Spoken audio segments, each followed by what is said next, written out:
গোপন সূত্রে পাওয়া খবরের ভিত্তিতে মোষ বোঝাই দুটো কন্টেনার আটক করলো চাকুলিয়া থানা কানকি ফাঁড়ির পুলিশ। এদিন কানকিতে জাতীয় সড়ক থেকে কন্টেনার দুটোকে আটক করা হয়। ঘটনায় দুটি গাড়ির চালক সহ 4 জনকে আটক করা হচ্ছিল। বর্ধমান থেকে গাড়ি দুটি আসামি দিকে যাচ্ছিল বলে জানা গিয়েছে। ঘটনায় উদ্ধার হয়েছে 51টি মোষ কানকি ফাঁড়ি পুলিশের তত্ত্বাবধানে রাখা হয়েছে। মালদার মানিকচকে জুনিয়র ডাক্তারদের উদ্যোগে অভয়া ক্লিনিকের মাধ্যমে চিকিৎসা পরিষেবা প্রদান করা হলো। মালদার মানিকচক ব্লকের অন্তর্গত মথুরাপুর এলাকায় চিকিৎসা পরিষেবা দিয়েছেন মালদা মেডিকেল কলেজের জুনিয়র ডাক্তাররা।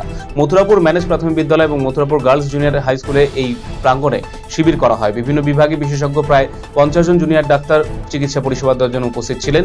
ওষুধপত্র তুলে দেওয়া হয়েছে এদিন। গোপন সূত্রে খবর পেয়ে অভিযান চালিয়ে একটি গাড়ি থেকে প্রায় 21 কেজি গাঁজা উদ্ধার করলো পুলিশ। গ্রেপ্তার করা হয়েছে 4 জনকে। মঙ্গলবার ঘটনাটি ঘটেছে ইটাহার থানা হাসুয়া গ্রামে।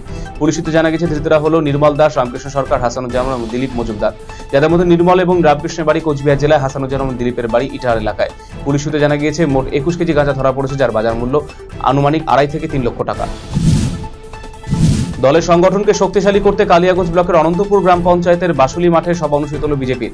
মঙ্গলবার বিকেলে আয়োজিত সভায় উপস্থিত ছিলেন রায়গঞ্জে বিজেপি সাংসদ কার্তিক চন্দ্রপাল, মন্ডল সভাপতি তারিণী সরকার, প্রাক্তন জেলা পরিষদের সদস্য কমল সরকার সহ অন্যান্যরা। এদিন সাংগঠনিক আলোচনার পাশাপাশি সাংসদ পদে তাকে নির্বাচনের পেছনে দলীয় নেতা কর্মীদের পরিশ্রমের অবদান রয়েছে বলে দাবি করেছেন কার্তিক পাল।